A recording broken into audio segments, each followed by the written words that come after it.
is going on, guys? Welcome back to my channel, and we have a special one today. Today we are reviewing Notes from Melanie. So as you guys probably know, I have been a fan of Chris Stuckmann for a long time. I've been subscribed for the past 3 years, but a couple of years before that, I've been watching his movie reviews in his channel for a very long time. I've been subscribed for quite a while, and he is one of my biggest inspirations as a filmmaker, as an artist. He announced that he was going to just give us his newest short film, Notes from Melanie, for completely free. Like, he was just gonna upload it to YouTube today on Friday and just give it to us for free. And when I heard that, I was like, yes! Finally, you know?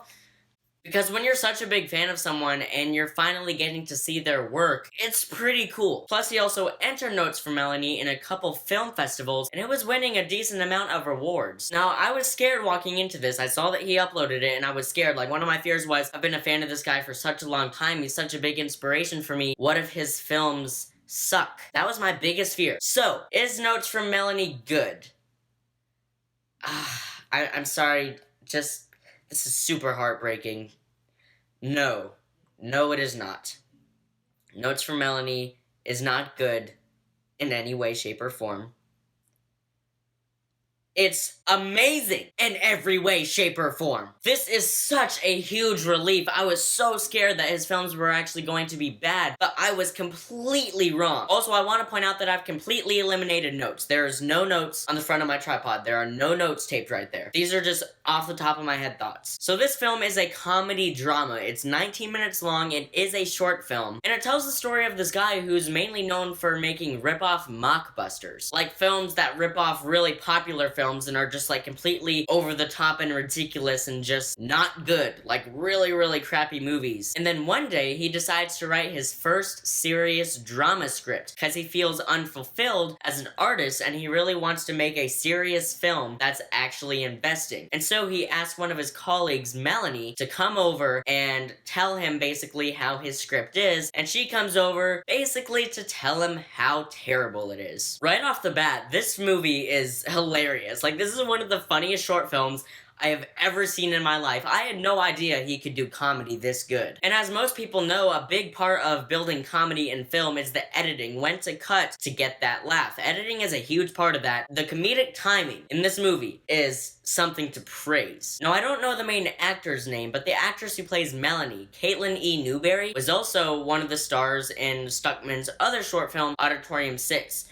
Which I'm dying to see, but I just can't right now. Both of the performances in this film are amazing, though. Now, this is kind of a unique type movie. It's a little strange, it's a little weird. Go into this movie knowing that. Know that it's gonna be a little weird type, comedy type thing. When this guy is trying to express to Melanie the deeper metaphors and meanings of his terrible script, just his face and the way he's lighting up and how he's getting so into it, he's like, it's the metaphor. Don't you understand the metaphor? It's a metaphor. It's purposely over the top in the parts that it needs to be. And the back and forth between these two characters was great. Something that is really clever about this movie is how they're actually able to weave in a compelling backstory without making it too sappy or melodramatic. The dialogue isn't on the nose at all. Like, it's not like, well, yeah, but remember when you and me went to that one place and you told me that I was not good enough for you, and then we broke up and it was painful and I was like, oh, I want to break up with you. There's nothing like that in this movie. Now, there is a line where a character specifically mentions, this is why this ended in the first place. But it doesn't feel unearned. It feels completely earned because the movie has been building up to that. And while it does pull the rug out from under you a little bit, it doesn't feel forced at all. It feels natural. And a lot of that has to go to Caitlin E. Newberry's performance. I just really love how it just kind of creeped up and like you didn't expect it. And again, it's only 19 minutes, but I didn't expect it. With that knowledge that you learn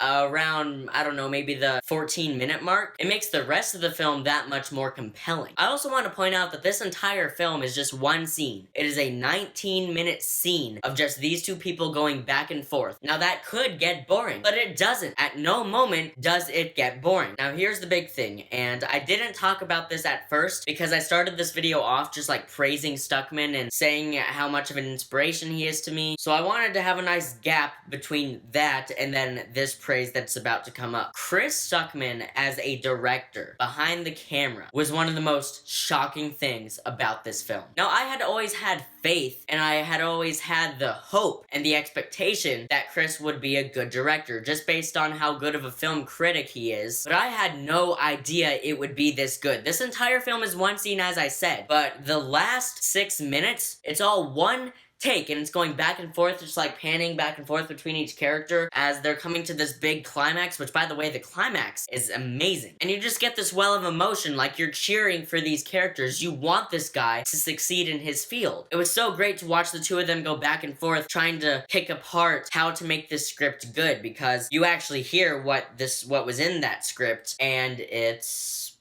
not good. So seeing these two try to figure out how to make it good and arguing back and forth because these two characters have a past that's a little bit heartbreaking, it was just something to behold. Now, while I adored this film, it's not flawless. I mean, the stuff that I'm about to say aren't necessarily big flaws. They're more like tiny little nitpicks. As someone who's been watching Stuckmann for about 5 years now, I know all of his favorite films, and I know the films he loves, the films he hates, the actors he loves, the actors he doesn't love, and there are a lot of references to some of his favorite films in this, like The Sixth Sense, Collateral, Jurassic Park, the original Mission Impossible. Like, there's a lot of references. It's not a big negative for me. In fact, it was really cool for me because I've been watching him for almost 5 years now, and then seeing those references brought into his films was really cool. But I can also understand how some people who have never watched Chris's channel might find it a little too on the nose, like he just wanted to reference the most well-known movies just to make sure that everyone would understand. From that perspective, it does feel a little bit on the nose. Not for me, though. In fact, there's really only one line in the film that I was like, you could have been just a little bit more vague with that one. Other than that, I really don't have any problems with this film. I thought it was great. It was so well directed. Chris Stuckmann as a director. I cannot wait till the day that I can hop in my car, well, when I'm old enough to have a car, and drive to my local theater, which is literally right down the street, and see a Chris Stuckmann film. So notes from Melanie, I really, really adored it. I think it's so well directed, so well edited, very well acted. And after watching it today, I feel extremely comfortable giving Notes from Melanie a 9.8 out of 10, which does bring us to an A+